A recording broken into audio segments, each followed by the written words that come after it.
Hello! Welcome to the Christchurch Fox Chapel podcast.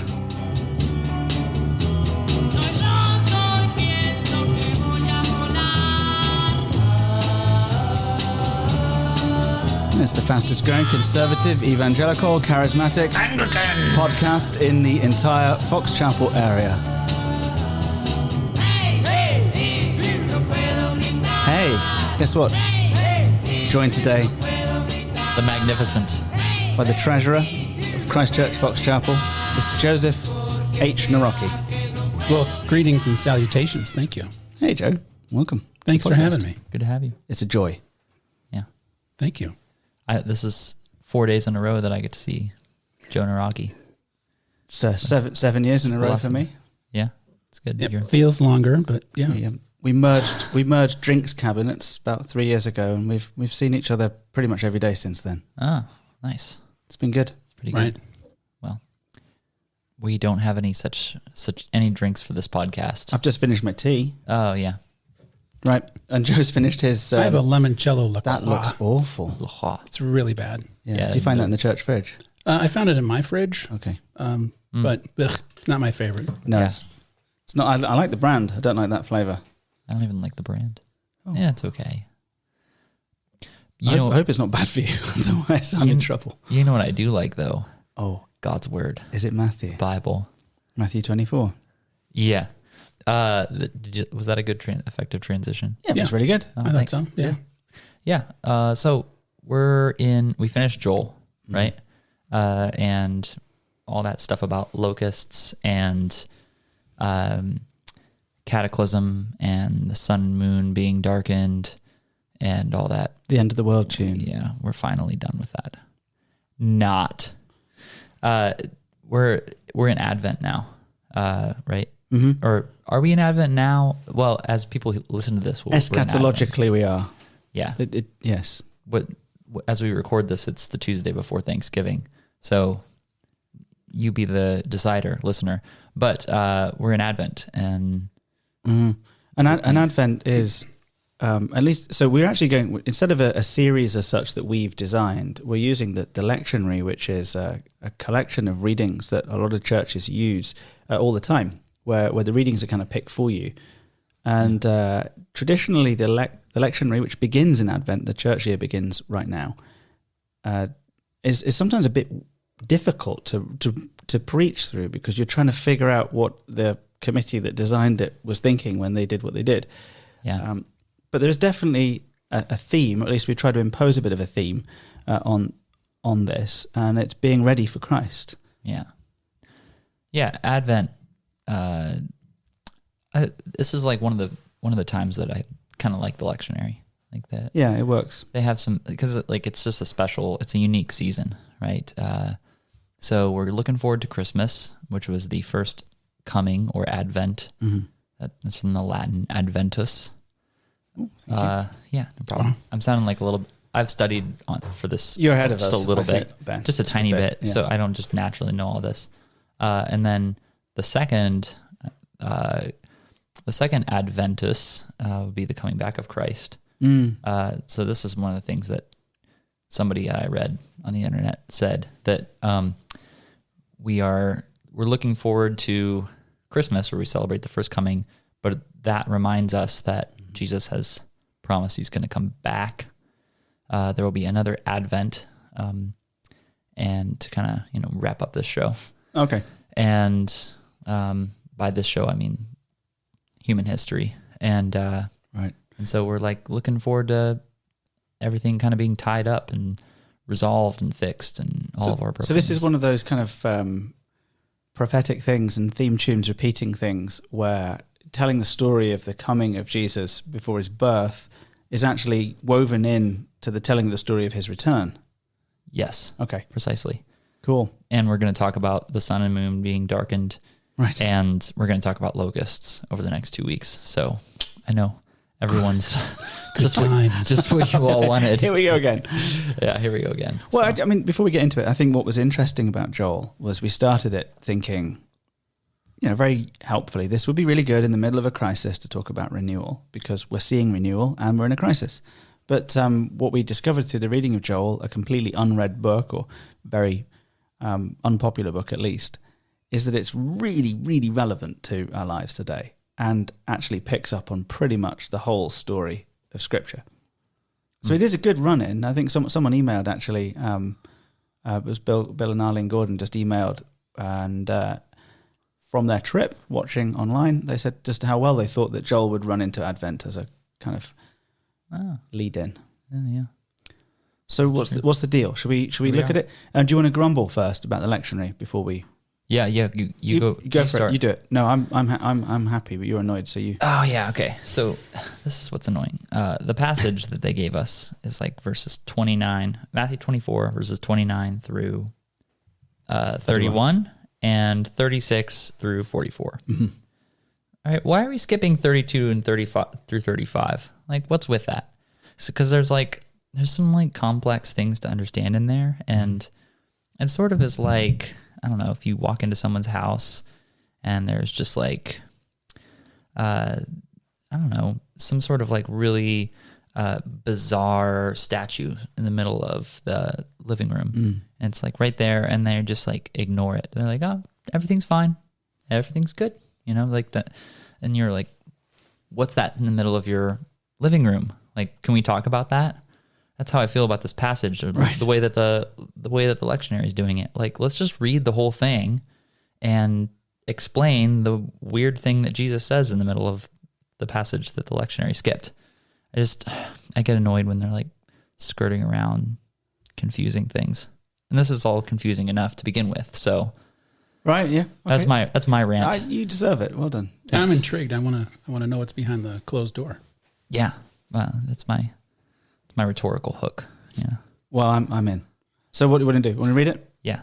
Should we take it in turns? Do you fancy reading a bit each? Yeah. Okay, that's fine. There's 3 chunks. I've been talking a lot. First, second, and third chunk, right? I'll do the first bit.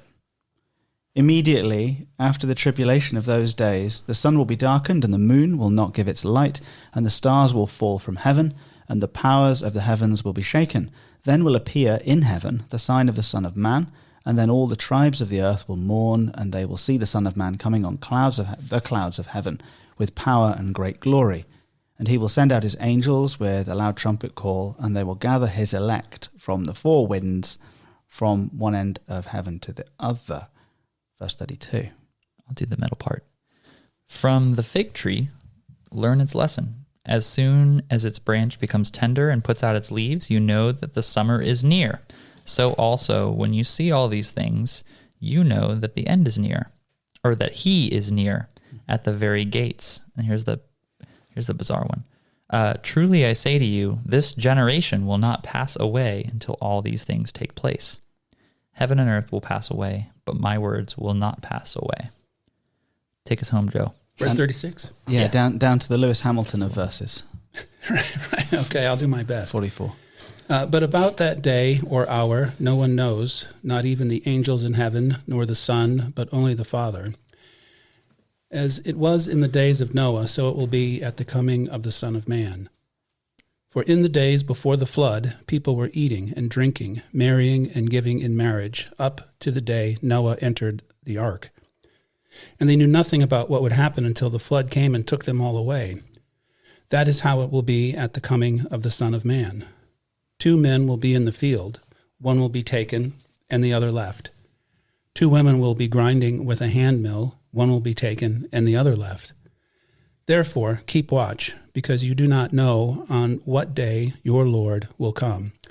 But understand this, if the owner of the house had known at what time of the night the thief was coming, he would have kept watch and would not have let his house be broken into. So you also must be ready, because the Son of Man will come at an hour when you do not expect him. This is the word of the Lord. Thanks be to God. So Advent's a time to remember, for those who are ready, that the end of the world is really good news. But even though there are all these signs, and they seem pretty clear, some people are not going to be ready. Have you guys heard this kind of... I feel like this is a passage that gets a lot of... throughout Christian culture in America especially, people have a lot to say. You encountered that? Yeah, I mean, I think it's almost like a ghost story or something. It's exciting, it's mysterious, and maybe we get a bit too excited about the obscure. Yeah. You know, I think we can sort of major on some of these things and read it. Okay, so when we talk about reading something literally, here's my beef. What typically we mean when we say, reading it literally is, you just think it means on a very superficial level what it says. But I think actually really literal reading means to read it in the way that it was intended to be read or in the way that it was intended to be understood. The sensus literalis. Wow, you're really on it. Yeah, I'm on. I got my Latin down today. I don't speak Latin or know Latin, but I know. You translated some Latin at vestry last night. I was quite impressed with you. Oh, did I? I heard you do that. Yeah. Yeah. What was the word again? Sotto voce. Sotto voce. Soft voice. Yeah. I mean, that's not too hard. Yeah. So like a blind squirrel gets an acorn sometimes. Yeah. Well, look at me. You've got 3 nuts. There you go. Yeah, here we are. So slowly turning the podcast into the grand tour. Yeah. So what is going on in this passage? This is all Jesus. My Bible, which does the thing in red, which you hate. This is all Jesus speaking. Yeah, it is. I don't hate it when they do that. It's just okay. This is something I found helpful. Okay. And it's going back when you don't know, when there's like weird stuff going on, go back to look at the rest of the chapter. So if we go back to chapter 23, the very end, right? Jesus is lamenting over Jerusalem. He says, and other gospel writers, he has tears in his eyes as he says this. He says, "Oh, Jerusalem, Jerusalem, the city that kills the prophets and stones those who are sent to it.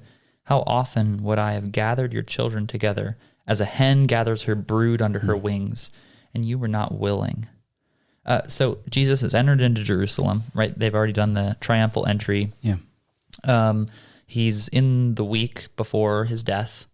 They're going to all rise up against him and betray him and put him to death on the cross.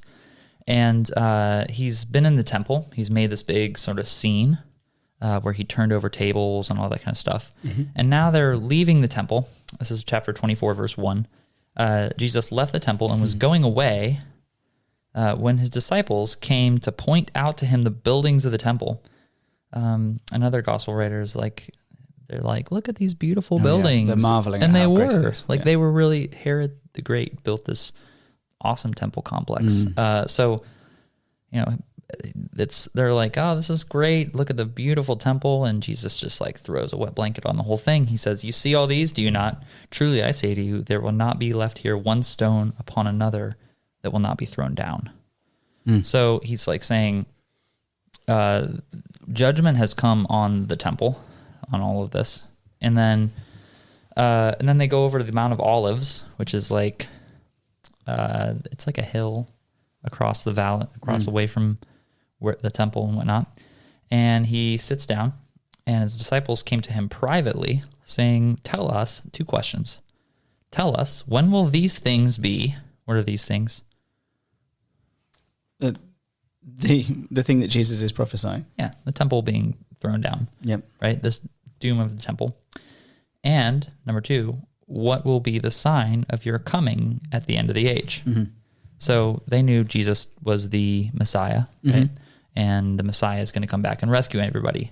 So first, when is this going to happen that the temple gets destroyed? And second, when are you going to come back and when are you going to come into your glory and kill all the Romans and do all that stuff? Right. So this chapter is Jesus answering those 2 things. First, he talks about the temple being destroyed and uses a lot of interesting language borrowed from the Old Testament. And then halfway through our passage, he turns and starts talking about his second advent or second coming. Right. So drawing a link between a thing that's going to happen shortly, immediately, a thing that's going to happen intermediately, and a thing that's going to happen ultimately. Yeah, and he was right too. He said, let's jump into the passage. Okay. I think it's helpful. I just wanted to give us that framing a little bit of what's going on. Right. And then we can kind of work through it together, because I haven't really delved into the passage itself that much yet. Okay. So immediately after the tribulation of those days, sun will be darkened, moon will not give its light, and the stars will fall from heaven. Classic end of the world tune. Yeah. We saw this in Joel. Remember Right. that? And Yeah. what's the idea here? Because in creation, God creates the light to rule over the day and the lesser light to rule over the night. It's the sun and moon. And so the sun and moon are not doing their shining, or they're darkened. So if creation was light to the sun and moon, darkness for the sun and moon is like decreation. It's all being like undone. And that's not good. And even a stripping away. I mean, what we saw in Joel is that stuff that they loved was taken away, so until they were left with God. Yeah. Well, I mean, if you take away, for instance, the sun, you really are left with only God. Yeah. Like, you think it's bad that, you lose your crop. This is a much bigger event. Do you think this is metaphorical language? I don't have an absolute answer to this. What do you guys think? Yeah, it seems pretty bold in terms of what's happening. I mean, it's certainly getting the reader's attention, and just sort of contrasting that to like the Advent story where the first coming was, I'm kind of a nobody, being born in a manger to a virgin in a stall, basically. Yeah. Really obscure, to somebody who is now being, I'm coming back and you're going to know who I am at this point. Yeah. Right. The absolute opposite in that very sense. different. Yeah. Oh, that's really interesting. That's really, really interesting. Yeah, the first one is sort of missable because it just jars with all of our ideas. And this one's unmissable. Right. And in a sense, I don't know. So I think it probably is somewhat literal, figurative and literal, probably. I don't think it's just a mere metaphor for kind of a new president. I think it's a bit bigger than that. And there'd be a new heaven and a new earth. So, well, it would make sense that the old heaven would pass away. So I'm all right with it being literal. Yeah. And of course highly symbolic too, because it can be for both. And I think Joe's right. It's unmissable versus his birth, unmissable, which is highly missable. Yeah, because verse 30, then will appear in heaven the sign of the Son of Man. Mm-hmm. Son of Man is this Jesus used to refer to himself, which has a whole lot of Old Testament. It was a charged term. Mm-hmm. It's like God. It's saying I'm God. It's saying I'm the Messiah. It's saying I'm like the rescuing King. Right. I'm all these kinds of things. We could have a whole sermon series on that. And coming on clouds is in the same way that he ascended, he descends. So when he ascended, you have very similar language of him going up. Now he's coming down. Yeah. And so Jesus bodily right now is enthroned in heaven. And I think that's really important that we remember that there is actually a human man sitting on the throne of God right now. And in the flesh. And part of what when we talk about who God is now, we have to include something of a human. Right. Which is crazy. Who's interceding for us and advocating for us and judging. Yeah. And ruling and reigning. And is ascended. And is merely just the first fruits of the resurrection and is a sign for us of what awaits us as enthroned beings in his presence. So there's a lot there. I mean, there's angels. Those are pretty noticeable things. Usually people are afraid when they see one. There's a loud trumpet call, not just a little trumpet call. Josh was in our house this morning playing his recorder. It was very lovely. Lots of skills. Yep. It was skilled. He came in, he produced this bright blue plastic recorder from his trousers. And I thought, oh, hey up, this is going to be terrible. And he played a nice ditty for us to usher in the day. It was nice. Good morning. Yeah. It was lovely. Very nice. I danced. A jig. I did, yes, because I was moved. Nice. So do thank him if you see him later. But I think the point is that This is not missable. I mean, actually, what he did was hilarious, but it was also very noticeable. Walking into your house at 7 a.m. and playing a jig on a recorder. Yeah, it was highly noticeable. Yeah. I'm here.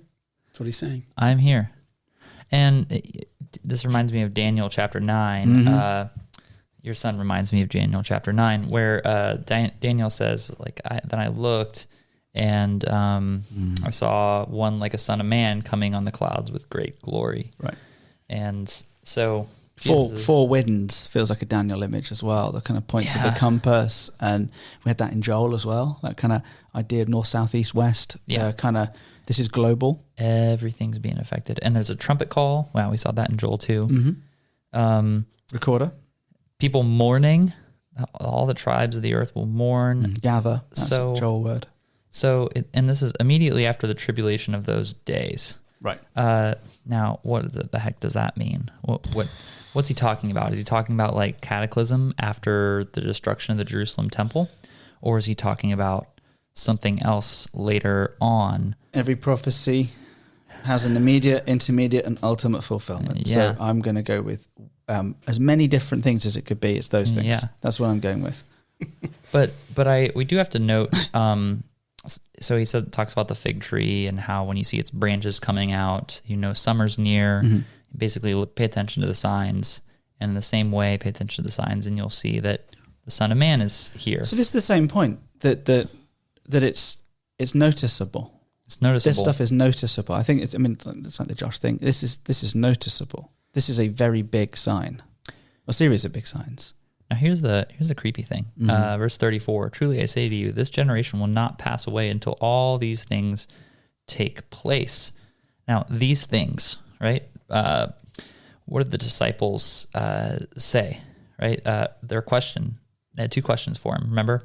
Tell us, number one, when will these things be? Referring to the destruction of the temple. And he says, now, this generation will not pass away until all these things take place. So the destruction of the temple, this generation will not pass away before that happens. Jesus, this is roughly 30 AD when this happens. Somewhere between 30 and 33 AD. So he's saying this generation, in Jewish culture, a generation is any guesses? 24 years. 40 years. Oh. So that's how long Moses was in the wilderness with the Israelites. Remember, a new generation came up? Didn't know that. Okay, so 30 to 33 AD.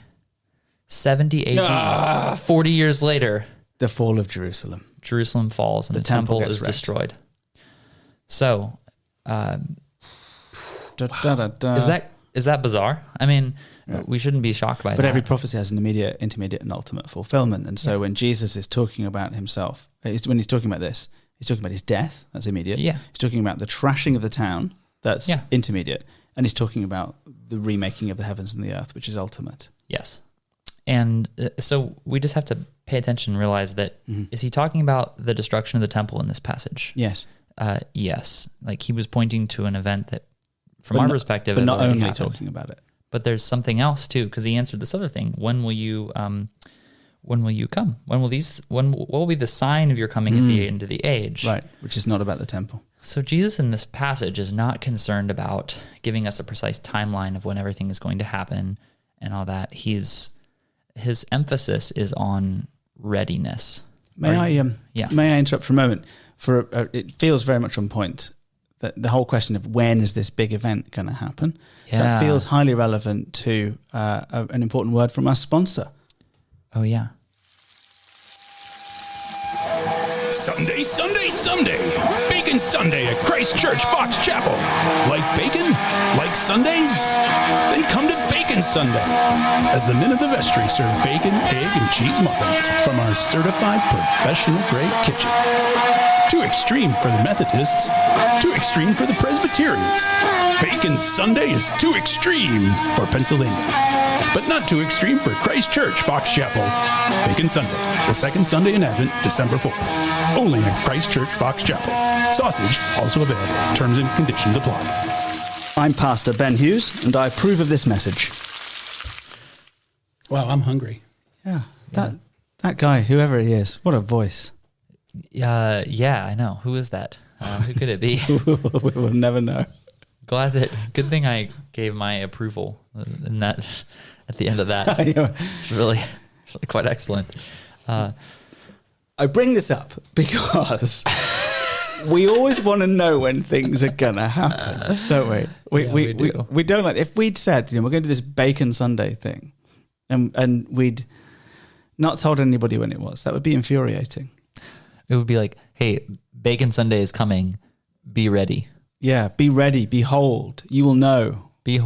When the smell of fat wafts through the church and okay, so sizzling can be heard.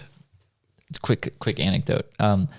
We had the youth retreat at the church here this year, and this was before we put in our brand spanking new industrial grade epic kitchen and extraction fan. So we made maple smoked bacon for breakfast. And what is it you said when you came in later that afternoon? It smells like you slaughtered a pig and doused it in syrup in here.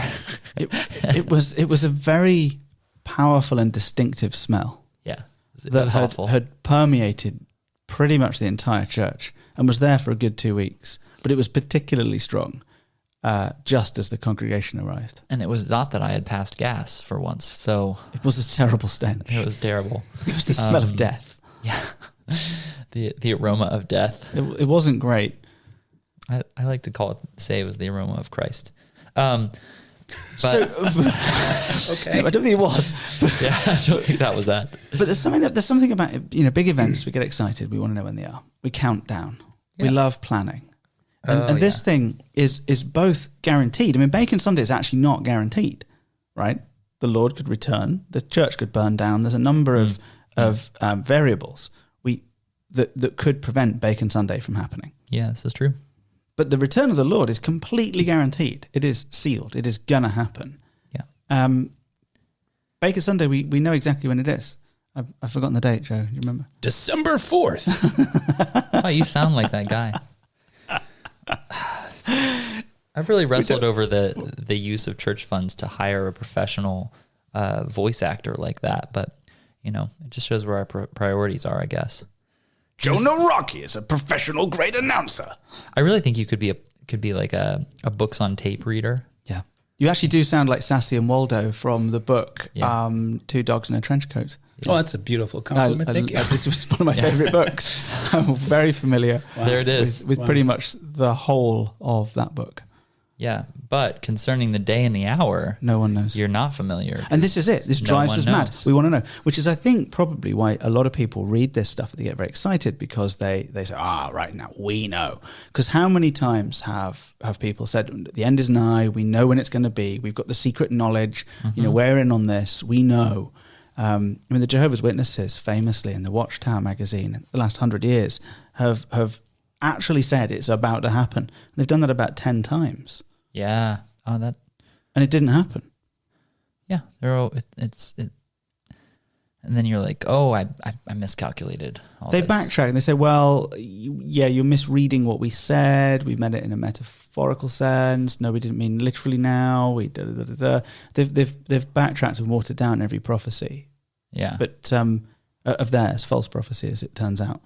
Yeah. No one knows the day or the hour. This drives us mad. The signs are very, very clear. By the way, because every prophecy has an immediate, intermediate, and ultimate fulfillment, the fact that the immediate one is fulfilled by Christ dying and rising, the fact that the intermediate one is fulfilled by Jerusalem being wrecked and it's still there, gives you a lot of certainty that the ultimate one is going to happen as well. Yeah. But also, none of these things happened in the immediate and intermediate. None of them happened in a way that people really expected. Right, true.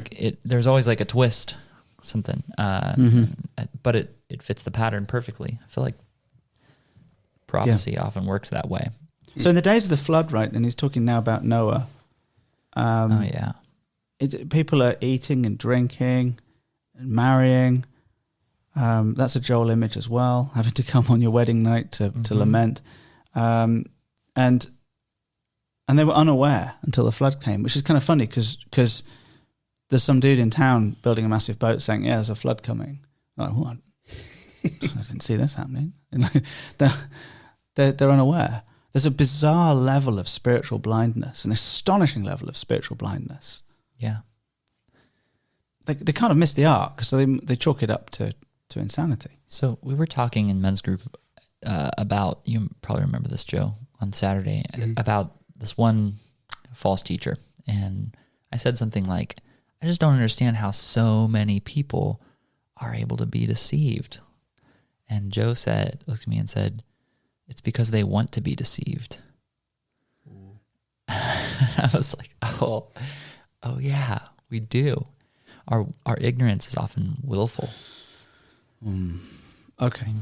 So the lie attracts us because we want it to be true. Yeah, we want to say that there's no judgment, I think. We want to ignore passages like this. And Jesus is saying to do the opposite, right? Therefore, verse 42, stay awake, for you don't know what hour or know on what day your Lord is coming. But if the master of the house had known in what part of the night the thief was coming, he would have stayed awake, wouldn't have left his house to be broken into. Therefore, you also must be ready, for the Son of Man is coming at an hour you do not expect. So there's this... I think there's a moral quality to readiness. Oh, so how do you be ready? That's the critical question. How do you be ready for the end of the world? Don't be deceived. That's one thing. Yeah, I don't necessarily have a thought on that per se, but when you hear the word "you need to be ready," this end of time scenario, is it like it's all going to happen and everyone will experience it at the same time? Or is it, I woke up in the morning, I went for a jog, I've had a heart attack, and now I'm gone? I've thought that thought before too. And so am I ready when it's my time? Or am I ready when the sun and the stars and the moon go dark? Is that what I'm thinking about, particularly in the Advent season?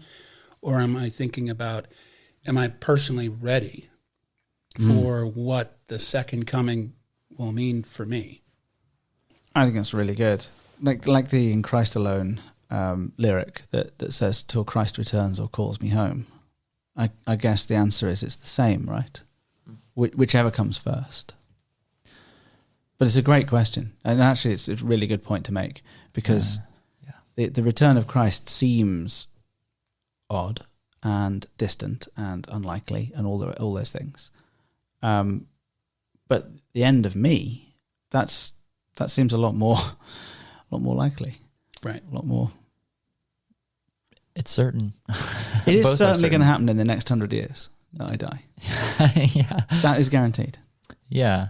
Yeah, that's true. I think No, I think this is good stuff. Because it's the same answer, right? How do you be ready? It's the same answer, but you're saying actually the need to be ready is immediate for all of us. I think that he's talking about the end of human history, but also Joe Nawrocki. Or I was talking Jesus. Oh, Jesus. Okay. Yeah, right. But I also agree with Joe. Okay. I also think like that it's equally like we each kind of will experience the end of our world, right? Of your own personal world. It will all come crashing down, and the sun and the moon will be darkened upon you, and because you will die. Like a day will come when your life here on earth, at least this one, is over. So there's that element of being ready, staying awake, and so awake and ready. Those are the two words that like stick out to me. Right. And I've just been thinking a lot about Jonah in this. We talked about this in men's group. Jonah is consistently he's disobeying God, and he goes into like he's going down into the boat. The language is repeating. He keeps going down, and then he goes to sleep in the bottom of the boat. And there's boat's being tossed on the wind and all this stuff, and all the sailors are like, we're going to die. Right. And Jonah's just asleep. He's not ready. So there's something about our spiritual apathy and being lulled into a sense of complacency in this world that I think Jesus is warning us against very profoundly, more than he's trying to say, look at this, this, and this. Why don't you set up a little whiteboard in your, or a cork board in your office, and you can have like red yarn going from between different things and develop a theory of the end. We always come back to this. That's how we are, though, isn't it? We want to know what's going on.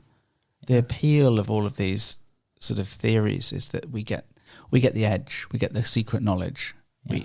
And so we think that we're ready by being in on the secret plan. Yes. But actually Jesus is saying, no, you get ready by loving me. Yeah. By following me. And I think that so much of what Jesus says, I mean, he gives us basically a whole clear teaching about what human living, when you're ready, looks like. And it's the Sermon on the Mount, this kingdom of love and joy and jubilee and loving enemies and neighbors and self-sacrifice and obedience to God and wholeheartedness, all of it together. That's how I think we become ready in the way that Christ has called us to be, not by hoarding or storing up or trying to protect ourselves, but rather surrendering ourselves to him. They love it.